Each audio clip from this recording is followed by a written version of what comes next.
We're ready. Okay. Oh my gosh. Welcome back, everybody. I'm so excited to introduce you to this gem of a lady. And we are in her shop right now, which is super dangerous before and after. I'd like you to meet Tatiana Bahu. We are in Songbird Sage on El Paseo. And wait till you hear about this amazing lady. So first, tell us a little bit about your shop, what you might be able to find here, and we'll go from there. Sure. So Songbird Sage is just a resort wear combination California lifestyle brand. Mm-hmm. So we're bringing in lots of different kinds of things: linen, cotton. Yeah. We do a lot of fall items, dresses. Main thing is dresses. Yeah. And then I bring things from Greece, so you're gonna get a lot of the desert wear with a little different flair. Yeah, and there's so many unique different styles in here, but it all works so well. I will say that everything here is from this beautiful shop. And I love all the different unique little touches. You say you get dresses from Greece, beautiful, elegant. Who's buying those? So we get brides, a lot of boho brides. So people want to do photo shoots in Joshua Tree, different kinds of concert wear. Right. I've had some performers come and buy us our little star and moon dresses and things like that. Yeah. We get stuff from India, a lot of block printing dresses, super lightweight, fun floral prints. And then, of course, that standard desert print, like palm trees and cabana, kind of Florida meets the West. Yeah. How long have you been here in brick and mortar? I will be here 1 year in September. September 7th will be our 1 year. Yeah, it's so I know. exciting. I say we, but it's just me. But yeah, September will be our 1 year. Yeah. And then in October, I'll have a little anniversary party. That's awesome. That'll be fun.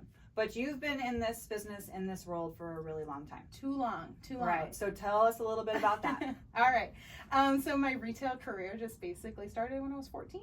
My first retail job was with Mervyn's, and that is what drew me to retail. They had this most insane denim wall by Levi's.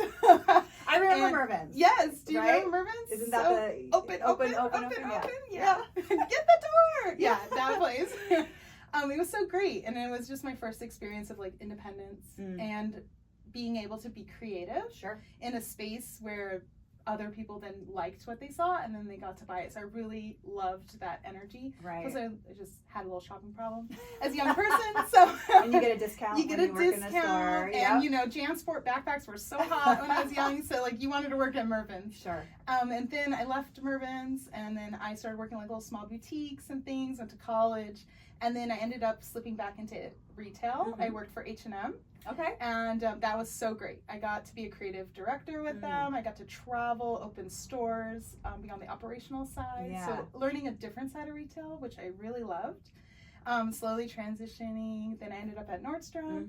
So working at Nordstrom all through Orange County. I grew up in Orange County. So all of my shopping and working were in what they call the heritage market. Okay. So all the coastal stores. Sure. And then I got to travel, which was really great. I was a personal stylist. Wow. And then I decided to leave the storefront world and I went into the corporate side. And I was a regional manager for a merchandising company for 7 years. Wow. And I traveled and we did installations. So what does that look like? So that's basically we would travel to a state and we would work for Levi's and we would do their layout inside of Kohl's or Macy's.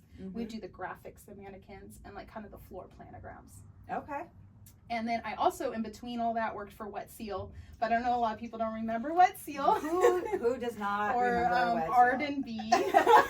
Contempo casual. Yes. Yeah. Oh my God. Yeah. That's so funny. Yeah. So I know people are like, "You're too young to know that." I said, "Thank you, thank you." You're like, I was there. I was there. I was in the middle of it, the nitty gritty. Yeah. But retail is so different and so fun, and I just always loved it. I thought, I'll take a break, and then I get pulled back into it.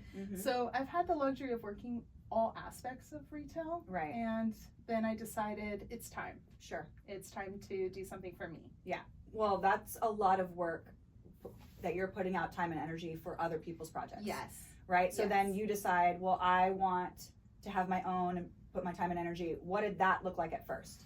At first, a lot of nerves. I'm going to tell you, a lot of self-doubt. I was like, no, I can't do it. Are you crazy? You work for huge companies. Right. And you're just like, was one person in a puzzle piece of thousands of people. And luckily, I have a sister who is a pusher. And she was like, if you don't do it, you're going to regret it. And you've been telling yourself you want to do this for 15 years. And you're like, oh, no, I'll wait. And then I get a better job or I get a promotion. And then it kind of, I want to say the money kind of sways you, but then you're comfortable. And then you're like, no, I can't leave my job and do that. That's risky. Right. Like, that's not responsible. Right. Or, you know, I'm not 21 anymore. Like, I gave myself all those excuses. And then I said, you know what? I keep going into these other boutiques and seeing people do it. And they seem great. And they seem successful. And they're happy. And they feel accomplished. And maybe I don't need, like, that corporate recognition anymore.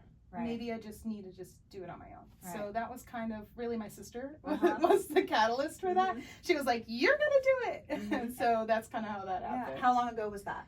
That was actually this time last year. Okay. Yeah. Okay. It was June of last year. I was looking at properties and kind of playing with the idea. And then everything just came together and aligned in June.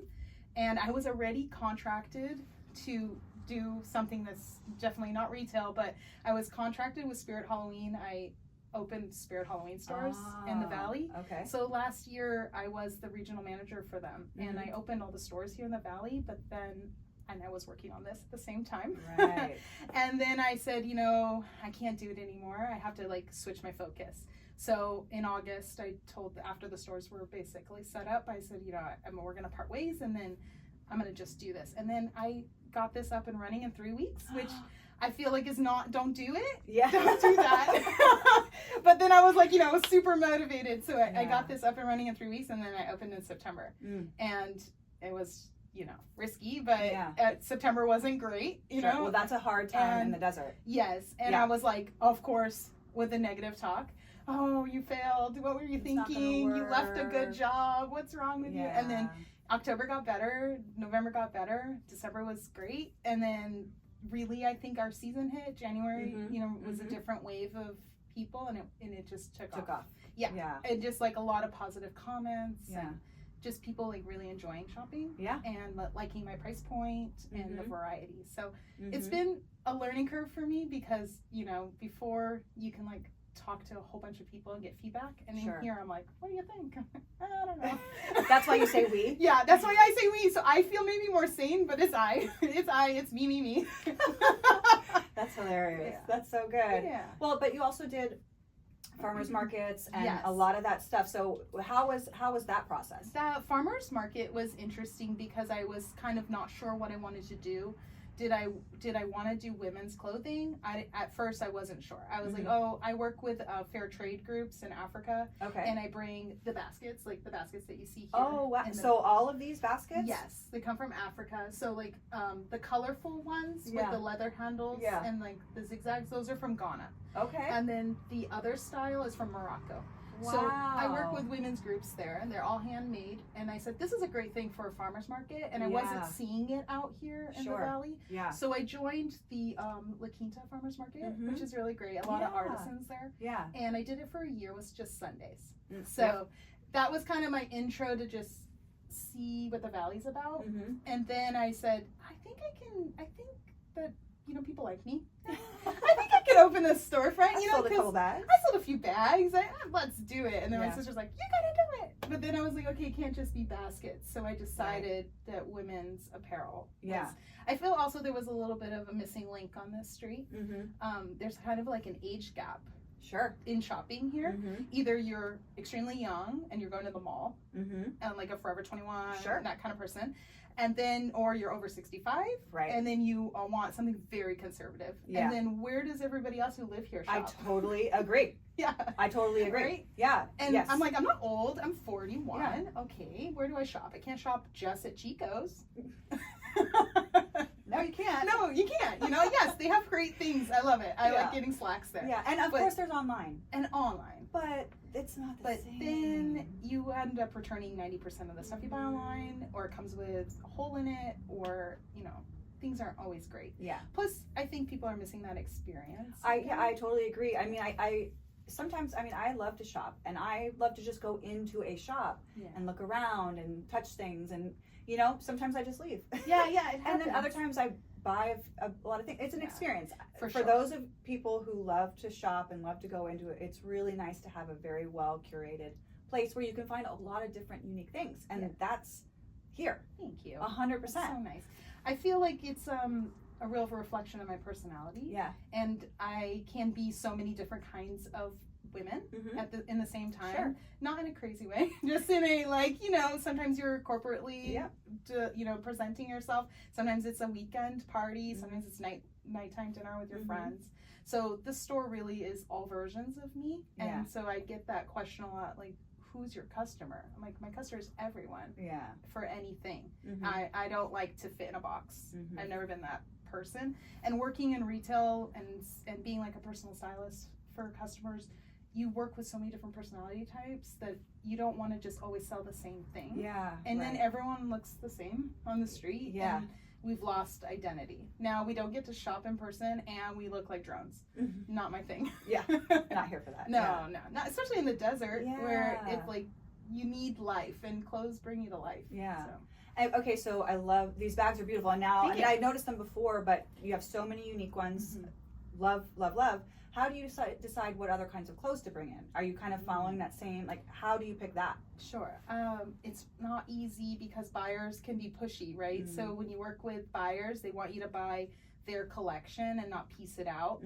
I just do a lot of reading. I do a lot of fashion blogging. I follow a lot of internet stylists, and I just kind of do my research, and then I plan. So like for right now, I've already purchased all the fall stuff. Basically, you purchase 6 months in advance. So sometimes trends change on a dime. It can be tricky, so you have to be really careful on you know what you're buying. But I usually buy like 1 or 2 artisan pieces, which would be considered like wild or out of the norm, and then a lot of standard basic things, and then a couple cool prints. Sure. But because of maybe all my years in retail, I kind of know body types really well, and so I try to bring things that I know are gonna silhouette a lot of customers. Right. But it is tricky. Like right now I'm looking at spring 2026, and it's hard to get in the mindset. Yeah. What do you mean, like resort wear in spring 2026, swimsuits, all the new stuff? I already know what's coming from January through June in the retail world. So it's hard to plan ahead, but it's fun and it's exciting, and you can go to a lot of retail shows like LA Mart or Magic in Vegas, and basically it's a show where all the vendors sit and you can preview and touch the product. Because that's important too. Yes, a lot of buyers do that. Yeah. When I was doing some buying with Wet Seal, we would go a lot just to look at fabric. So because they cut their own things. Some retailers, you know, like design their own clothes. And like me, I don't design any clothes. I just buy from designers. Yeah, yeah. And you've said a lot at times. We've mentioned the word creative a lot. You need to create, and I didn't ever really think about it that way before. But it's true. Like you are creating like an aesthetic for when people walk in. They're like, oh, I'm going to come over here because maybe this I'm drawn to this, or maybe you're drawn to the cute little red and white romper. So you get to let your creativity out, and do you feel like you're very much in touch with that? Yes, it's definitely on a smaller scale. I was regional merchandiser, so I was doing entire floor sets for a good example is my last big project was we did all the build outs for Toys R Us inside of Macy's. So when you go into the Palm Desert Macy's, I developed that with the team, and I organized a team, and we executed it from graphics to shelving to toy placement. You know, so that kind of creative outlet also I can't get in such a small space, but it's so good because sometimes I get invited to go on those projects still. I've done in my career lots of windows for Anthropology, where they hired out in Orange County, and we did lots of cool installations basically. What's your favorite part about being in retail? Watching someone light up when they put something on that they think they couldn't have worn. I think that's huge. It's a confidence builder. Sure. You know, you've been telling yourself your whole life you can't wear red, and then you come into a store and you put it on. You're like, this is my favorite color. Why did I ever not listen to myself? Right. You know. Right. So you know that's really fun, and just learning about customers. They have all kinds of cool experiences, and that they keep coming back, or they'll message me. They'll tell me like, I wore that outfit you picked out for me that I thought was terrible on me, but I got so many compliments. Like this morning, I got a customer told me, a lady at the gym stopped her. Oh, Said, I love your dress. She's like, I just bought it last night. I love that. Yeah, so sweet. So it's been really nice. Yeah. And also here in the desert, the community is different. You know, it feels more real. Nice. Yeah. Yeah. The women are really friendly out here. Yeah. Well, we were having a conversation about that. Yeah. You know what I mean? And like the idea that not supporting each other for whatever reason is just seems so strange, right? Strange. You know what I mean? Because there is enough for everyone to have some part of something. Yeah. And share it and like, you know, network and grow and do all those different things. I think it's such an important, I've learned that over the past year and a half here. And it's very valuable, you know, to everybody involved. For sure. Yeah. For sure. Without that, there's that missing link. And, yeah. You know, I think people like took that time during maybe COVID and realized this isn't the right way. And kind of we went back. Right. To early 2000s way of shopping, which is what I love, you know, like you see something drop online and you're like, I gotta go to the store, I gotta get it. So I do that here. I do like weekly, this is what's new. Oh, love that. Know? So where can people see that? Where do people go? All on Instagram. Okay. Yeah, so Songbird Sage on Instagram, and I have a website. Everything in the store is online. I do most of the time free shipping, but sometimes there's flat rate shipping. And we always have whatever promos in the store is featured online as well. Yeah. And I do some virtual styling. If customers are interested, they can DM me and we can set up an appointment. Or if they need like a personal shopper, digital personal shopper, I'll do that as well. Oh, very cool. If you want me to pool like a fitting room for you, I can do that. You know, whatever people are comfortable with, because sometimes they just don't know what they're shopping for. Yeah, yeah. Yeah, that's a real thing. Yeah, yeah. That's mannequins help. Yeah, for sure, know? For sure. Yeah. How did you come up with the name? Well, actually, I was sitting with my brother-in-law, and we were kind of like fidgeting through names, and we're like, what are we going to call it? We want it to be like easy and fresh, and don't want it to kind of limit me like into a box. Yeah. And I never was a girl that would be like, Tatiana shop. No, thank you. So I was like, some people can't even pronounce my name. It's, So I was like, no, let's just like keep it really clean and easy. And we all love birds in our family. And we love the color green, so then we would just kind of play with some names, and it came up, and it just came up pretty organically. And then when we said it out loud, I was like, that's it. Yeah, and it's very fit. It feels like the desert. Yeah. Oh, okay, good. You know what I mean? Like it feels like something that was created here. Yes, I do get a lot of customers ask me like, I've been in business for many years, and I said, oh no, just 1 year. Yeah. In September, they're like, 1 year. Yeah. Oh, I know this name. I was like, oh. You know, I mean, songbirds like could be popular. Sure. There might be like a lot of things, but I think it's just like a very familiar word. Yeah. So I'm glad that it came together. Yeah, that came together. What's been the hardest part of this? The hardest part of the shop? Oh, well, no time no time for me. Yeah, you told me that you haven't had a single day off in over a year. No time. And it's okay. It's I love it. And I never would think that anyone to think that I don't enjoy it. But you know, you work 9 to 5 and you had 2 days off a week. Yeah. And I don't have that. Right. Even when I go home, I'm still working. Sometimes I'm working in the night. I get messages or orders, or I'm working with vendors across the country. So you're working all the time. And that's okay. I love it. But yeah, that's one thing. Time. And sometimes networking can be challenging. You know, the summers are really quiet here. So like we had an event last night, which was really great. And a lot of ladies came that never been here before. So having more things like that, I think is going to be really important for me. And, you know, getting out of my own way. Yeah. Tell me more about that. I mean, right? That other part of your we is like. That we girl. She's in her, because you hesitate. You do. You're questioning it constantly. All the time. Because it is risky. Yeah. Like we've said this many times. This is not easy what you're doing. Yeah. And, you know, and just like we talked about it with Kaylee and Nicole, like, it is not easy to have a retail clothing shop.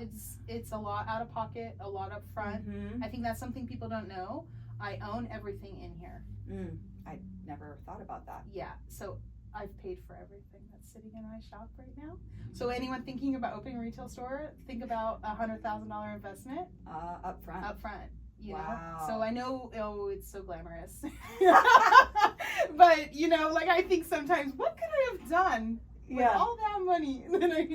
But, you know, it's like a labor of love and it's a learning curve. Yeah. So I buy things that I love.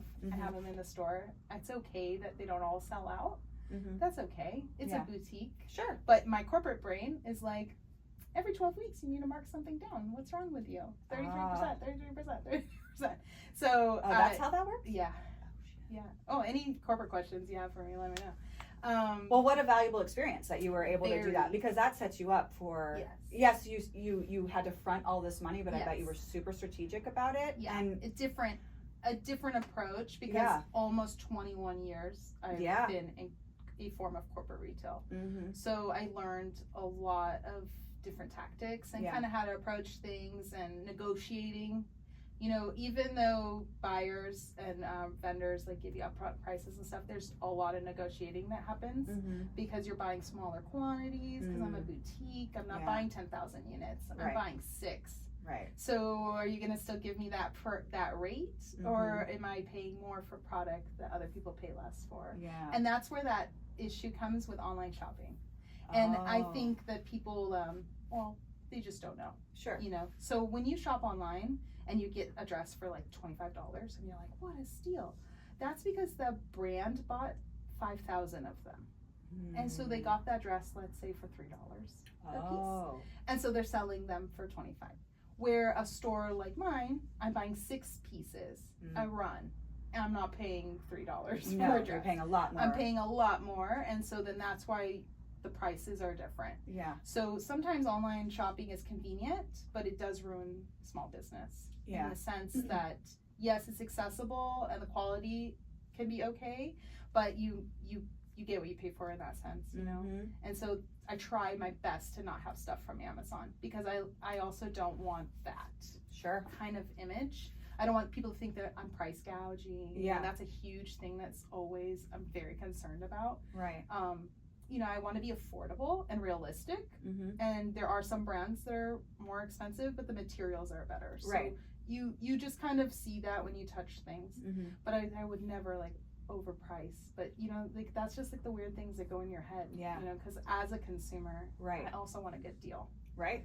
And so as a shop owner, I have to keep a roof over my head. So it's like a dance. Yeah. And I'm telling you, I'm like all day long. Sometimes I'm like, I gotta call my sister because I'm starting to like go crazy in the shop. We are getting a little crazy. We need a break, and we need a lunch break. Yeah. So I mean, obviously you had 21 years of experience. You know a lot of stuff, but what kind of advice would you give to somebody who is maybe they're not here ready for this yet, but they want to get on the path? Sure. Like, what were some of the first steps? What would you advise them to do? Pick a niche. So whatever that niche could be. Is that niche graphic tees? Is that niche bomber jackets, denim, jewelry, you know? And then narrow it down to your like top 10 favorite things and run with that. Don't overbuy. Don't get there's always like those funny sayings like when you eat too much when you weren't really hungry. You know, like those things, like you just need to stay in your lane until you can expand. Right. Because you can easily buy everything. It's very easy. Click, click, click, click, click. I love it all. This line sheet looks so good. I'll take it. And you're like, $5,000 later.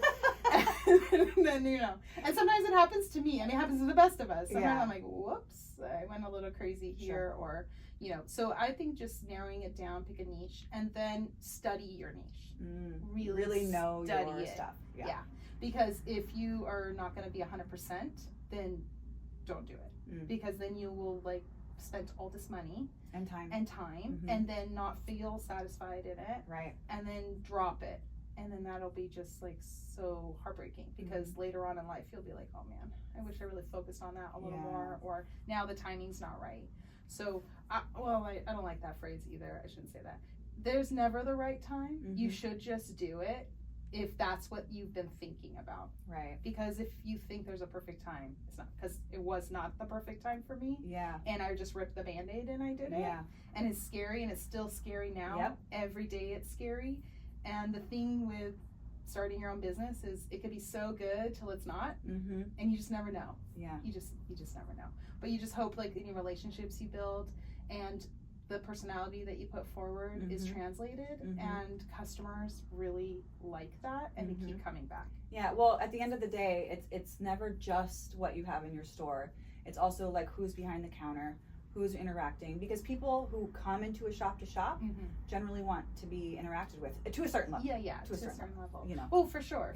And it's just always me. So sometimes it's cute because people think I'm a different person if my hair was in a ponytail, and then they'll come like 2 months later and they're like, there was this other girl here, and then I'll do a little spin. It's me. I'm the other girl. We are here. Oh my God. Yeah. So I don't recommend that. If you are able to like keep it small and have fun with it, it's good. But so many things line up once you start, and then you're like, what took me so long? Yeah. Yeah. Well, I'm really excited for you because I know that this shop is fantastic. Thank you. I know you had a great event last night, and you're going to be celebrating your 1-year anniversary, but you are going to be closed. Yes. And taking some you time from when to when? To take some time. I'm going to close August 18th to August 28th. Okay, and then after that, you're going to be open. What are your hours? So my hours are Monday through Saturday, 10 to 5, and Sunday, 11 to 4. Okay. And there might be some times where I'll be open late on Friday nights when they start doing the first Fridays again, where they drive around with the old cars and stuff. Which will be great. Yeah, so that'll be fun. So when that schedule comes out, then I'll probably be open till 7 on those nights. Yeah. Awesome. Is there anything else you'd like to say before we wrap it up? Just that I really appreciate you. Yes, so I really appreciate you. With you. Oh, you're so sweet. It's been so fun. great. Yeah. Yes. We'll get you next time. Bye.